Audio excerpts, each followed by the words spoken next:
चलो फाइनली ये पल आ ही गया जब मैं आसमान में खुले पंछी की तरह उड़ पाऊं। यस, और तुम्हारी ये उड़ान मैं अपने कैमरा में कैप्चर करूंगी। लेकिन मिस्टर आजाद पंछी, कहीं आसमान में इतनी दूर मत उड़ जाना कि आसमान में गुम ही हो जाओ। डोंट वरी मैडम, वैसे भी अगर रोनी जी आसमान में गायब हो भी गए ना तो वापस तो जमीन भी आना पड़ेगा ना। उड़ान भरने से पहले ही आप नीचे आने की बात कर रहे हो। चलो, हो गई तैयारी? All the best.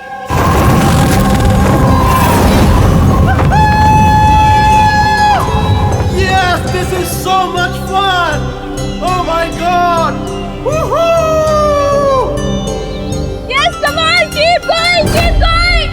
Alia, I love you! Ronnie, I love you too. वाह, लगता है काफी एक्सपीरियंस है इन उड़ान का। Of course, अमेरिका में उसने काफी एडवेंचर स्पोर्ट्स ट्राई किए हैं, पंजी jumping, paragliding and what not. बस इंडिया में कभी कुछ ट्राई नहीं किया था, और अब जब इंडिया में आए ही हैं हॉलिडे के लिए, तो क्यों ना कुछ ट्राई करें।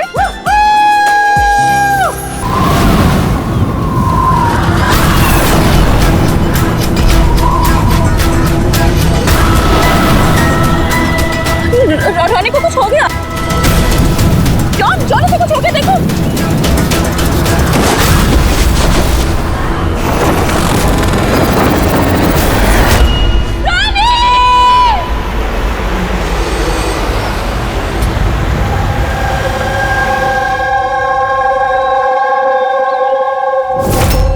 मैं और रॉनी तो यहाँ हॉलिडे मनाने आए थे। मुझे क्या पता था कि ये रॉनी का आखिरी दिन साबित होगा। आलिया, हम जानते हैं ये घड़ी तुम्हारे लिए मुश्किल है, मगर प्लीज हिम्मत से काम लो। अब मैं न्यूयॉर्क जाके उसके डैड को क्या जवाब दूंगी कि मैं आई तो उसके साथ थी, लेकिन लौट अकेले रही हूँ। आपको किसी पे शक है? कौन मार सकता है रॉनी को? सर, रॉनी को कोई क्यों मारेगा? हम तो यहाँ किसी को जानते तक नहीं। कहीं ऐसा तो नहीं कि इसका कोई दुश्मन अमेरिका से इसका पीछा करते हुए यहाँ तक आ गया? नहीं सर, रॉनी का कोई दुश्मन नहीं था। He was such a lively person, सब उसको पसंद करते थे। तो तुम्हारा कहना है कि यहाँ पे इंडिया में कोई रिश्तेदार, कोई दोस्त, कोई परिवार वगैरह नहीं है यहाँ पे? ये देश हमारे लिए अजनबी है सर। सब कुछ ना इन पैराग्लाइडिंग वालों ने किया है। Please sir, arrest them. आप हमें दोष मत दीजिए, रोजी रोटी है हमारी, हम क्यों मारेंगे किसी टूरिस्ट को? तो किसने मारा रॉनी को फिर? सर, ये मुझे भी समझ में नहीं आ रहा है, 3000 फीट की ऊंचाई से गोली कैसे चली, किसने चलाई? तो रॉनी 3000 फीट की ऊंचाई पे उड़ रहा था? हाँ सर, और मैंने खुद गियर चेक किया था, कोई भी खतरनाक चीज नहीं थी उसके अंदर। और उसके आसपास किसी को उड़ते हुए देखा आसपास? नहीं सर, कोई भी नहीं था। आसमान एकदम साफ था, रेडियस भी क्लियर था, और वो अपनी उड़ान एंजॉय भी कर रहे थे। पर सडन पता नहीं क्या हुआ, एकदम से धड़ाम से नीचे आके गिर गए। ये जो घाव है ना, तो ऐसा लगता है कि काफी दूर से गोली चली है, शायद किसी राइफल से। हाँ, राइफल ही होगी, क्योंकि जिस हाइट पे ये उड़ान भर रहा था वहां से तो कोई शार्प शूटर ही गोली चला सकता है, किसी राइफल से। जॉन, यहाँ आसपास किसी को गन या राइफल के साथ देखा है क्या तुमने? यहाँ पर गन लाना अलाउ नहीं है। आप असली गन की बात कर रहे हैं, वो दिवाली वाली पटाखे की बंदूक भी नहीं ला सकता कोई। आप लोगों ने देखा यहाँ पर किसी को? नहीं मैम। नहीं तो? नहीं देखा। नहीं मैम। अच्छा आलिया, जब आप यहाँ पर आई रॉनी के साथ, आपको किसी पे शक हुआ? कोई आप लोगों को फॉलो कर रहा हो, कोई आदमी जो गड़बड़ लगे? नहीं सर, ऐसा तो कोई नहीं था। तो क्या गोली आसमान से चली है क्या? सर, मैंने बताया ना, रोनी जी के आसपास में कोई उड़ नहीं रहा था, तो फिर आसमान से गोली चलाएगा कौन? हाँ सर, आसमान में कोई भी नहीं था। आप चाहें तो ये फुटेज चेक कर सकते हैं, इसमें कोई भी नहीं है साथ में।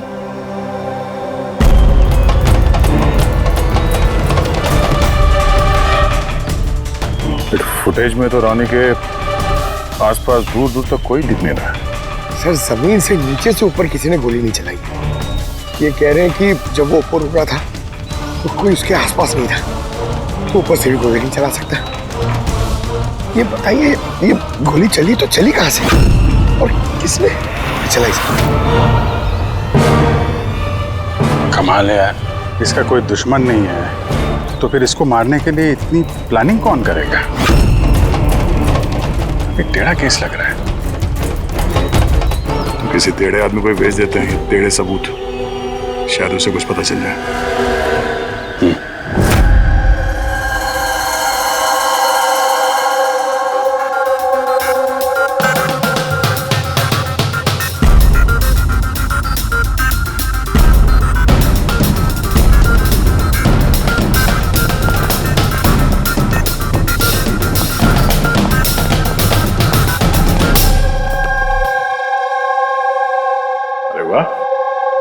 आज आप दोनों जिस कदर काम में डूबे हुए हो, ऐसा लगता है कि बहुत सारे सुराग देके भेजने वाले हो हमें यहाँ से।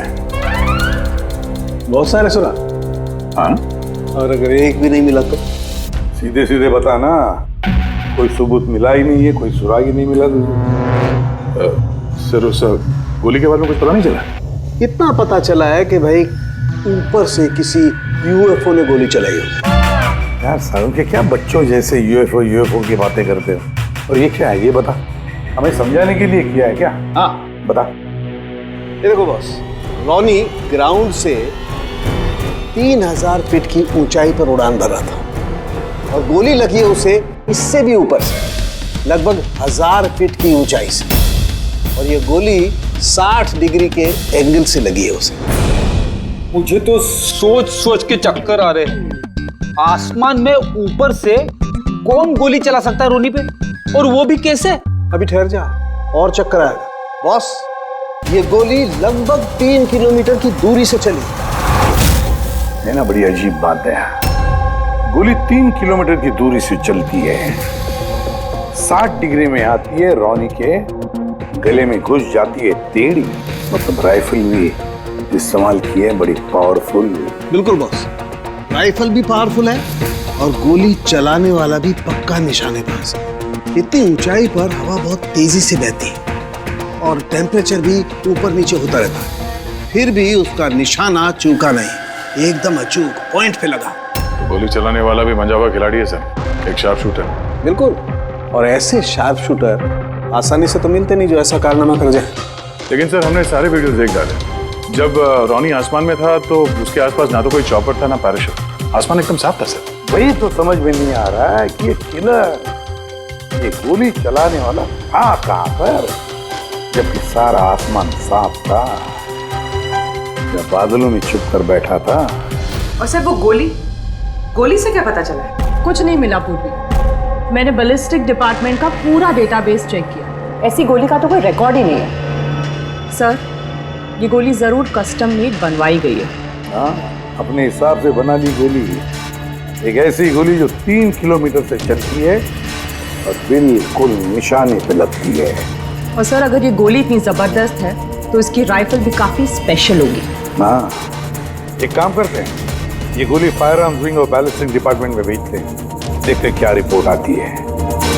अब ये जो भी कोई है इतने ऊपर चला गया खून करने के लिए, अब जल्द से जल्द इसे जमीन पर लाते हैं।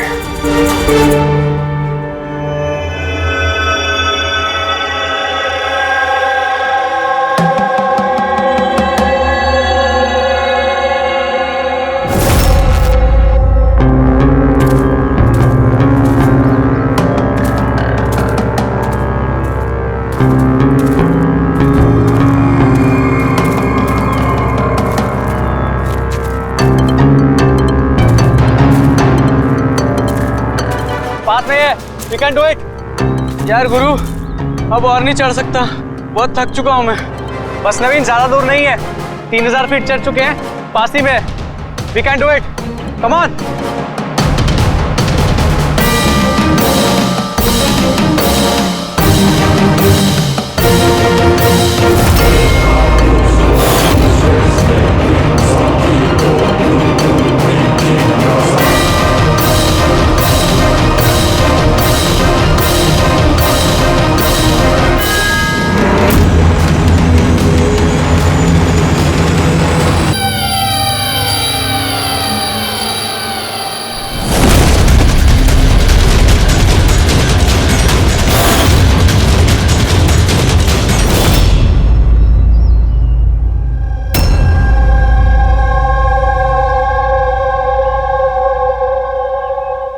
ऐसे लग रहा है जैसे रॉनी के मर्डर की फोटोकॉपी देख रहे हैं। 3000 फीट की ऊंचाई पे ठीक वैसे ही गोली मारी है सर के पीछे। इसको भी ऊपर से गोली।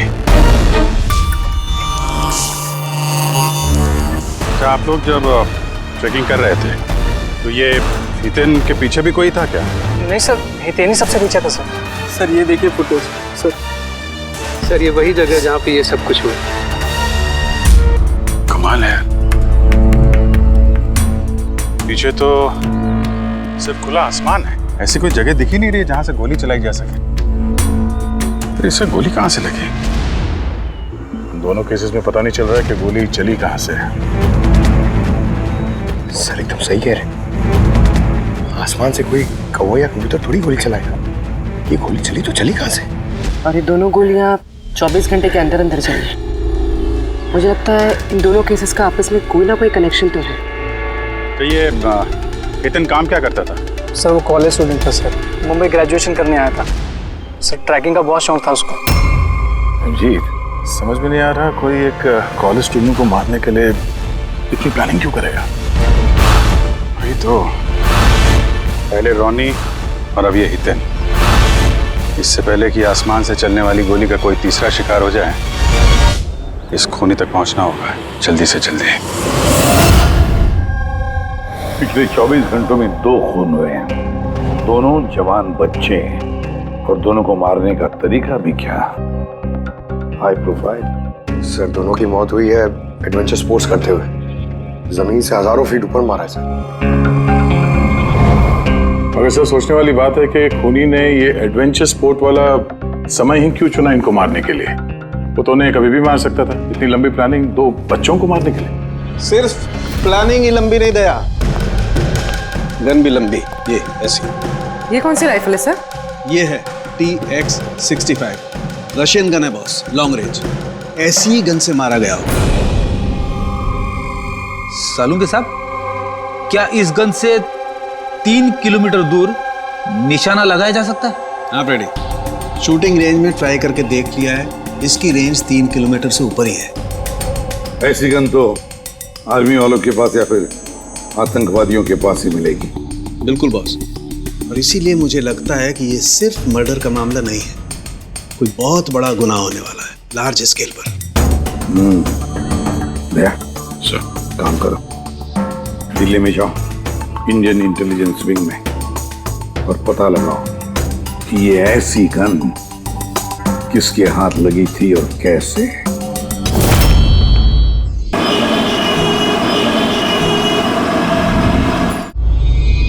ये सारे खून इसी राइफल से हुए हैं, और आप लोग तो जानते हैं ऐसी हाई प्रोफाइल राइफल सबके हाथ में तो लग नहीं सकती।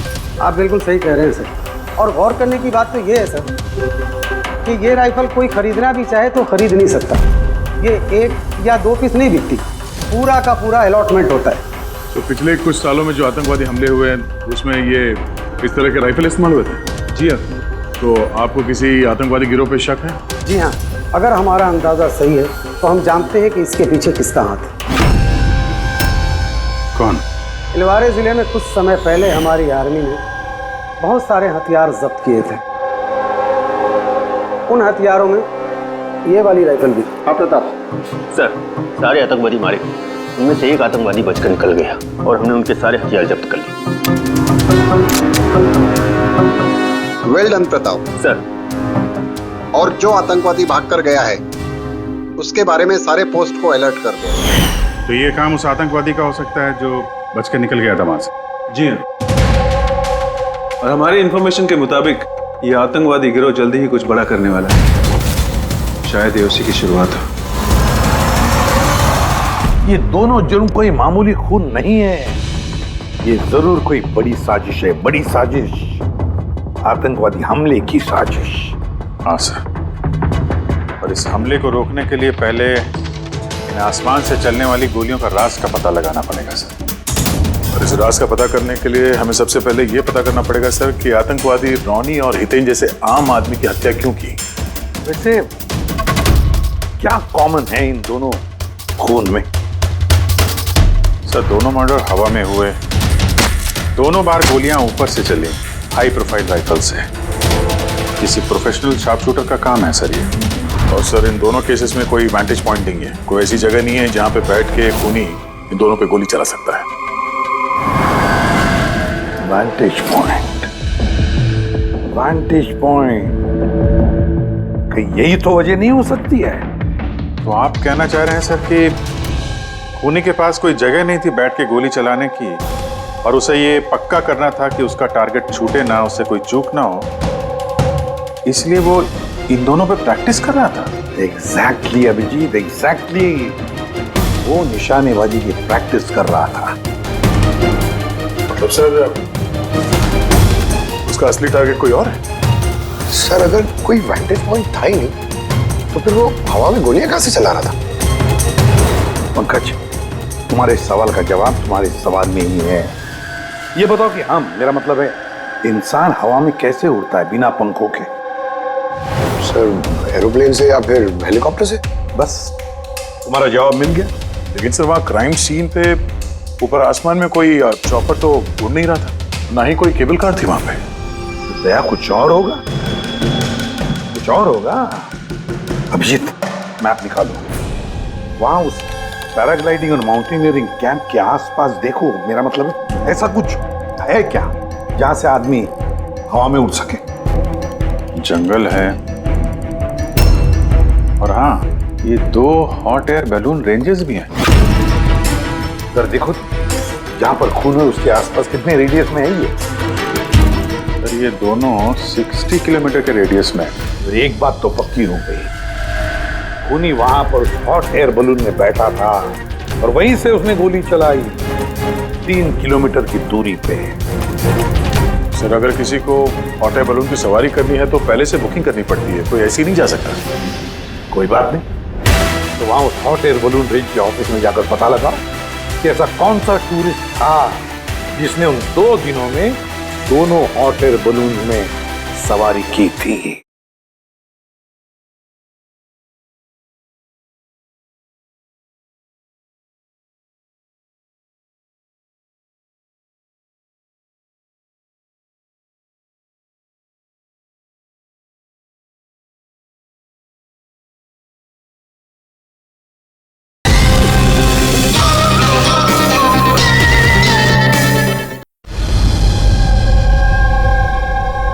ये टोटल 12 लोगों की लिस्ट है जो उस दिन हॉट एयर बलून में बैठे थे। कुछ लोग अलग बैठे थे और कुछ लोग ग्रुप बना के बैठे थे। तुम्हें कुछ याद है कि इनमें से कितने लोगों के पास कोई सामान या कोई बैग्स थे? या फिर कोई बदमाश जैसा दिख रहा हो? नहीं, बदमाश तो कोई नहीं लग रहा था, लेकिन एक बूढ़ी आंटी थी जिन्होंने बैकपैक रखे हुए थे और वो चश्मा और टोपी भी लगाई हुई थी। हाँ, हम भी हैरान थे कि इस उम्र में ऐसी ट्रैवलिंग का जज्बा। और जब फोटोज खींची जा रही थी तो वो शर्मा रही थी और अपना मुंह छुपा रही थी। ये बुढ़ी आंटी शार्प शूटर सुनने में थोड़ा अजीब नहीं लग रहा है? हाँ सर, मैं ही पायलट हूँ इधर। 25 फरवरी को कुल मिलाकर सर मैंने 6 लोगों को एयर बैलून की सवारी करवाई थी और 2 लोगों को दिनेश ने सर। अच्छा, तो उनमें से कोई गड़बड़ टाइप का आदमी लगा या जिसके पास कोई सामान वगैरह हो? सर ऐसा तो कोई नहीं था। हाँ, एक बुजुर्ग आदमी था, पता नहीं बात बात पर क्यों चिल्ला रहा था। शायद उसका मूड खराब था या खड़ूस था शायद। उसके हाथ में कुछ सामान था क्या? सामान तो नहीं था। हाँ, बैसाखी लेकर चल रहे थे। बैसाखी लेकर चल रहे थे? तुम लोग की हिम्मत कैसे हुई मेरी तस्वीर लेने की बिना मुझसे पूछे? जरा भी तमीज है कि नहीं है? उड़ाओ उसे, उड़ाओ। अच्छा, फोटो खींचने पे नाराज हो गए? कितनी अजीब बात है ना सर। लोग हॉट एयर बलून पे रोज रोज तो बैठते नहीं हैं, तो वो खुद ही फोटो खिंचवाना चाहते हैं ताकि वो इस मेमोरी को हमेशा अपने पास रख सकें। और कोई खास बात याद है उनके बारे में? सब पता नहीं बतानी चाहिए या नहीं। नहीं नहीं, बोलो, जो भी याद है खुल के बताओ। इन्हें चलता देख के लग नहीं रहा था कि उन्हें बैसाखी की जरूरत होगी, पर फिर भी उन्होंने बैसाखी पकड़ रखी थी। अच्छा,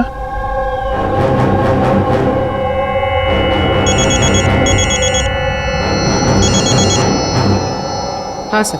हाँ पूर्वी, कुछ मालूम पड़ा? सर यहाँ पर एक बूढ़ी औरत आई थी और उसके हाथ में एक बैकपैक भी था।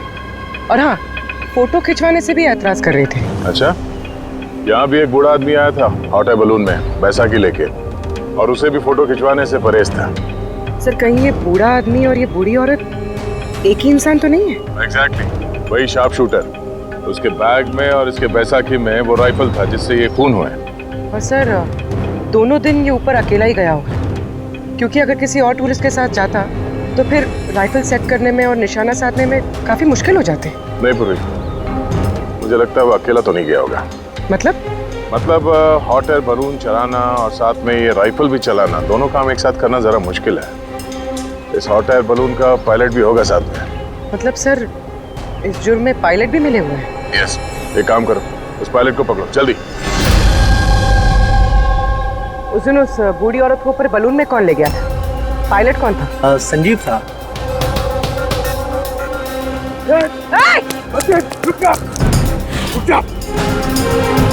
ना तुम मुझे मार पाओगे और ना ही उसे।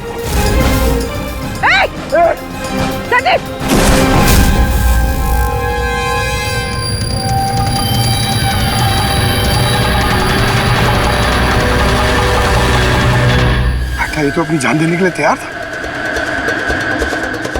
ये कोई छोटे मोटे मर्डर्स नहीं है पंकज, कोई बहुत बड़ा मिशन है जिसे अगर जल्द से जल्द नहीं रोका गया तो कुछ बहुत बुरा हो सकता है।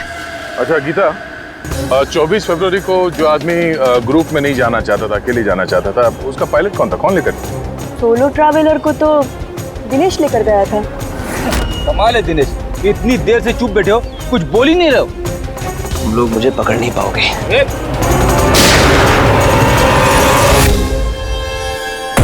अभी यमराज तुझे अपॉइंटमेंट देने के मूड में नहीं है। जब तक हमारे सवालों का जवाब नहीं मिल जाता तुझे जिंदा रहना पड़ेगा। चल। मार लो, जितना मार सकते हो मार लो, मुझे कोई फर्क नहीं पड़ता।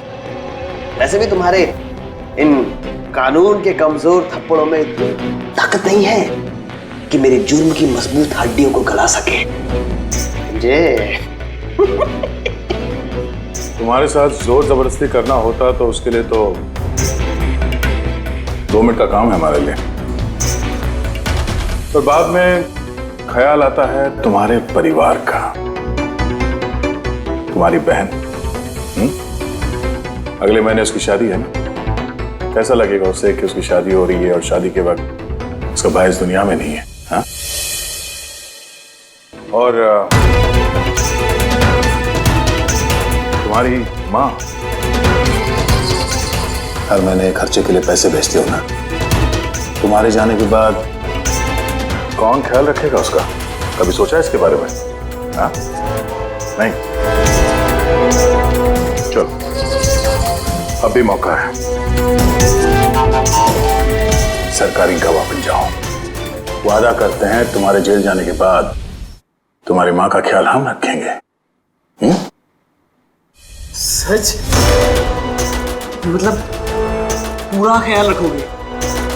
पूरा ख्याल? हाँ, तुम्हारी माँ का पूरा ख्याल रखेंगे। तुम बस ये बताओ कि किसके लिए काम करते हो? तुम्हारा बॉस कौन है?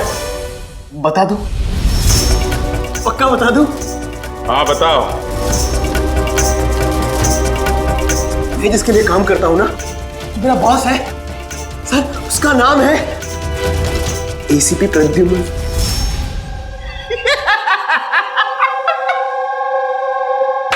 एसीपी प्रद्युम्न, जाओ पकड़ लो और गिरफ्तार कर लो उसे। कहा था ना, मैं कुछ नहीं बताने वाला, जो कर सकते हो कर लो। सीआईडी वाले, सीआईडी। ओ बॉस, बॉस।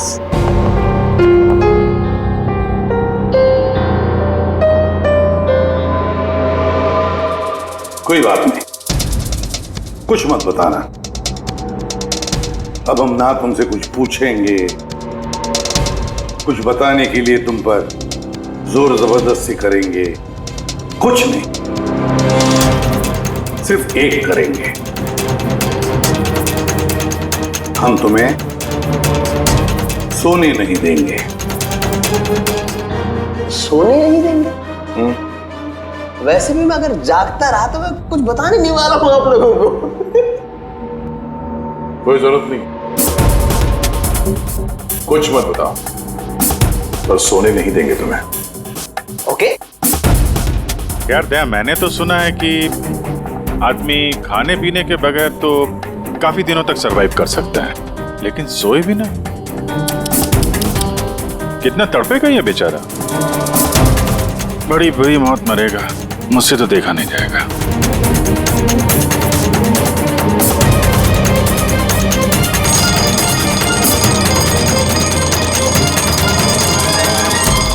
समय काटने के लिए आसानी होगी। हाँ? अपने जिंदगी के आखिरी पल अपनी आंखों के आगे गुजरते हुए देखो, ठीक है? Thank you. सोने मत देना इसको।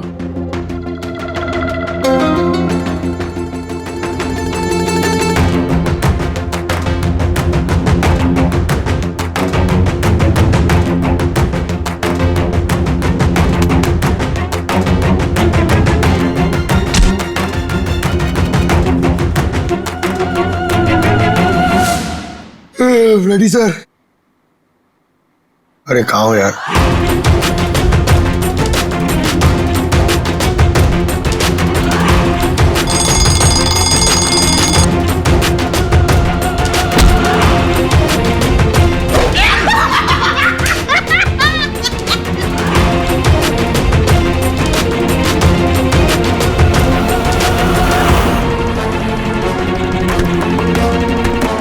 जब तक मुंह नहीं खोलेगा सोने का नहीं, समझे?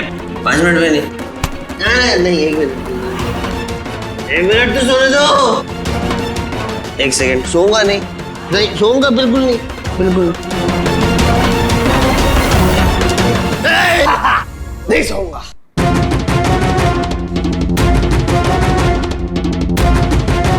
बस अब टूटने वाला ही है।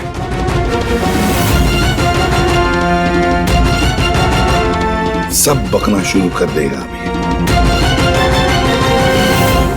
बल्लू, बल्लू नहीं सोएगा तू?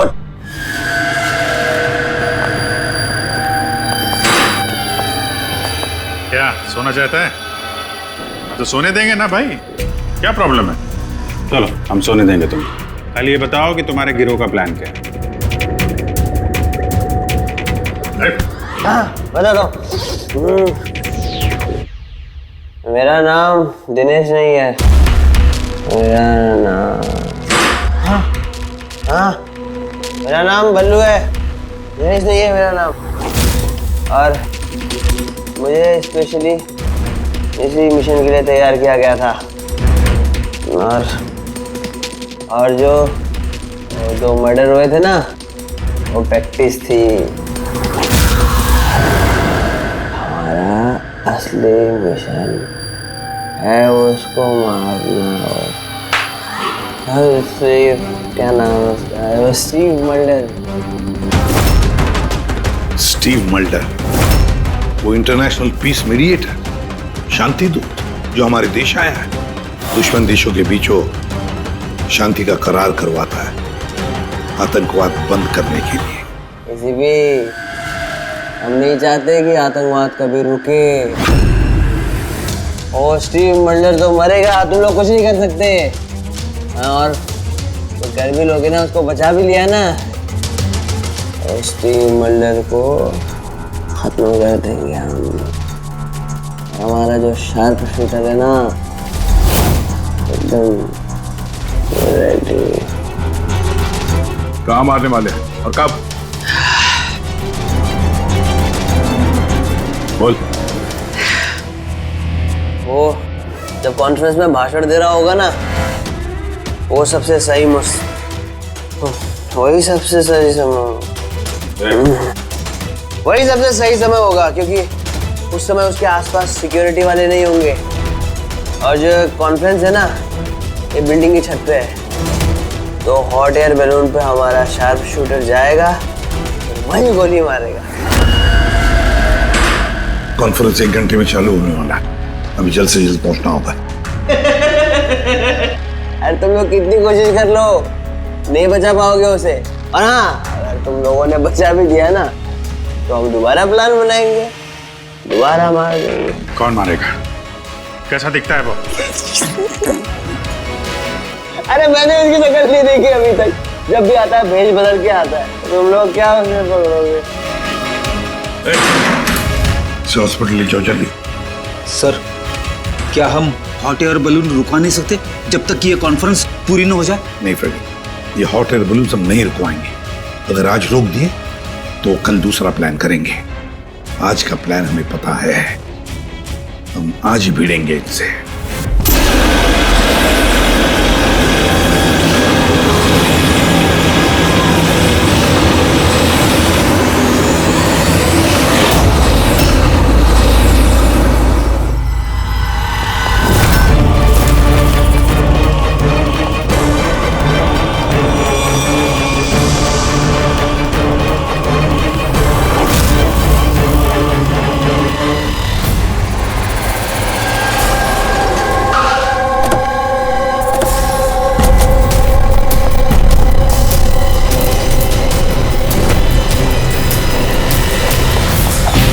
सीआईडी मिस्टर स्टीव मल्डर का है। ऊपर कॉन्फ्रेंस में। हमें ले चलो उनके पास, जल्दी हरिए।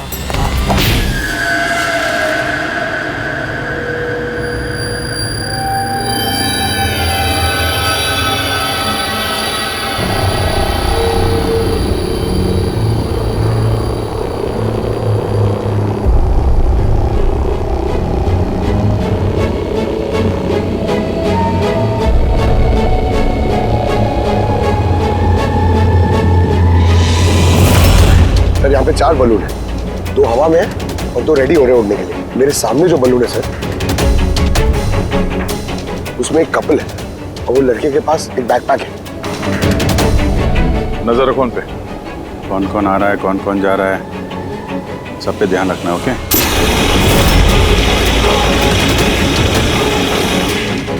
सर उनका बलून टेक ऑफ हो गया सर। हाँ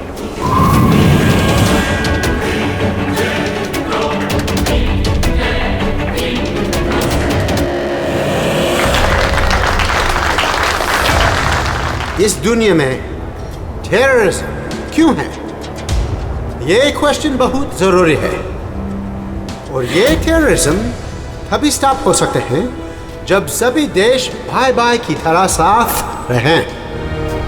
टेररिज्म को जड़ से उखाड़ फेंकना होगा हम सबको।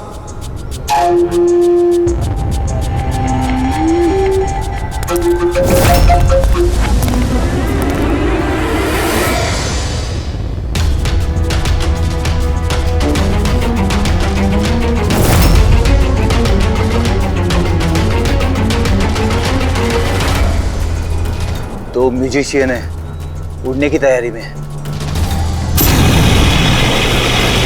उनके हाथ में गिटार के बैग है। अब ये बताना मुश्किल है कि अंदर गिटार है या गन।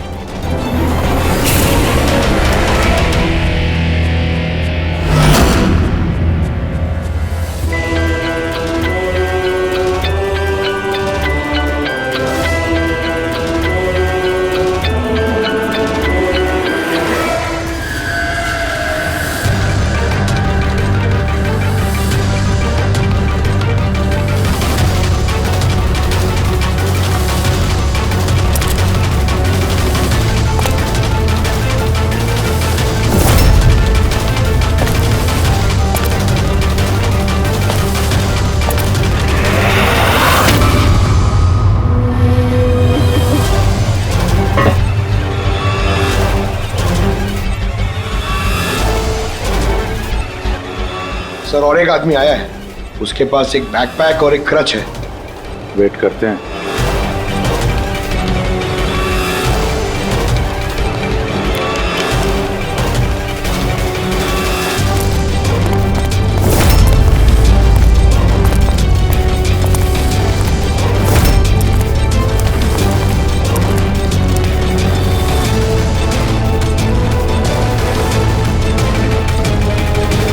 सर कैमरा क्रू वाले आए हैं, उनके पास 2 बैग है। Camera crew?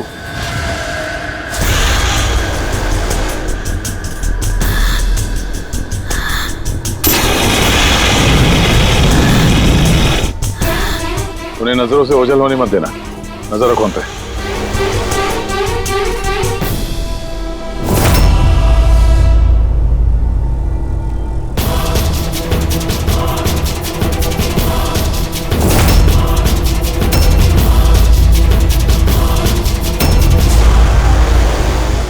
यहाँ तो बहुत सारे बलून उड़ रहे हैं। सुसाइड बॉम्बिंग क्या है? कोई खुशी खुशी हो अपनी जान देने को कैसे रेडी हो सकते हैं? जिंदगी अनमोल। Oh no, We need to respect ये सारे बलून? life। और हर देश वो कौन सा बलून होगा जिसकी हमें तलाश है? लगता है भेष बदल के आया है, तो शक्ल से कुछ गड़बड़ लग रहा है।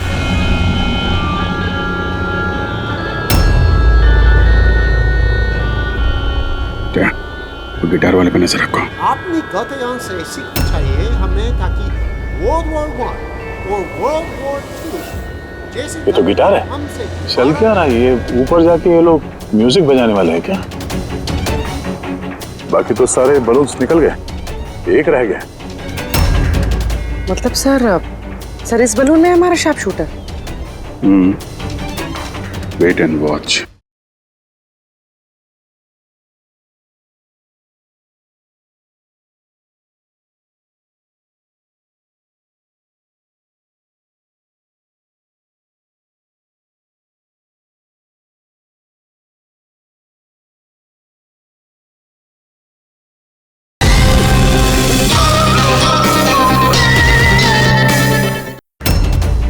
मतलब सर इस बलून में हमारा शार्प शूटर।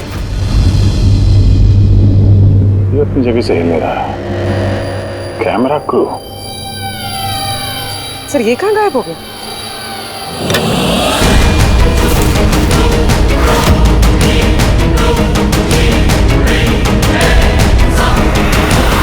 सर इसके पास तो राइफल है, वैसे जैसे साड़ू के सर ने बताई थी। Abhijit,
mister Steve, your life is in danger. आपकी जान को खतरा है।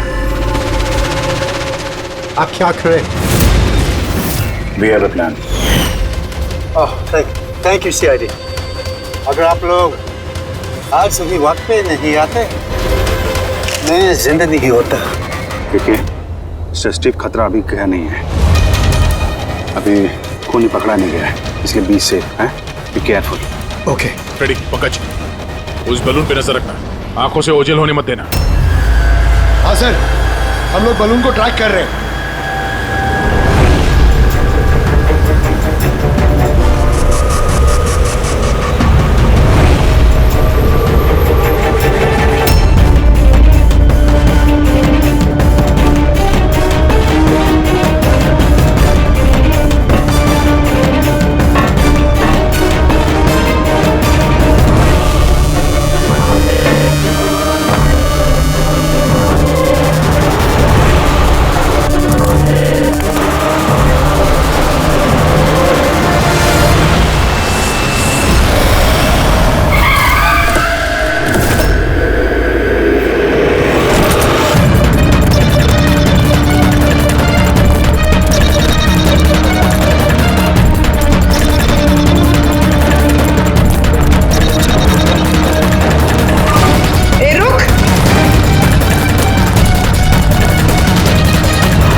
Good job. Congrats. पकड़ गया killer, mister Abhijit? Yes, Mr. Steve, we got him. Yes. Well done. Well done. CID बरसों से इस देश की सेवा कर रहे हैं और आज एक बार फिर आपने एक खतरनाक टेररिस्ट को पकड़ लिए हैं। अभी वो पकड़ा गया है, बहुत जल्द हम उसके पूरे ग्रुप को पकड़ लेंगे। Mister Steve, we are very proud of you. आप जैसे लोगों की दुनिया को जरूरत है, जो आप जैसे साहसी हैं और नेक हो।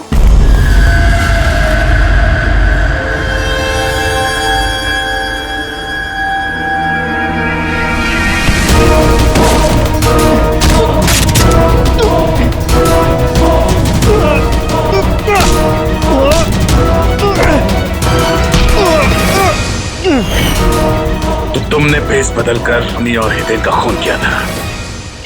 तुम मिस्टर शार्प शूटर, अब जेल की उड़ान भरना और फांसी पे छूटते हुए समझा। तुम्हें क्या लगता है तुमने मुझे पकड़ लिया तो स्टीव जिंदा बच जाएगा? कभी नहीं। हमारी तादाद इतनी ज्यादा है कि तुम्हारा कानून हमें ढूंढते ढूंढते थक जाएगा, लेकिन हम खत्म नहीं होंगे। खत्म होगा तो तुम्हारा ये देश। एक खटमल हमारे देश पे बुरी नजर डालने वाले आए और चले गए। जानता है हमारे देश को आजाद हुए कितने साल हो गए? 70 साल। और पिछले 70 सालों में हमारे देश के वीरों ने न जाने कितने आतंकवादियों का खात्मा किया है। आज तेरी बारी है, कल तेरे साथियों की बारी होगी। हमारा देश रहेगा और खुशहाल रहेगा, और अगर इस देश से किसी चीज का खात्मा होगा वो है आतंकवाद। समझा? आतंकवाद।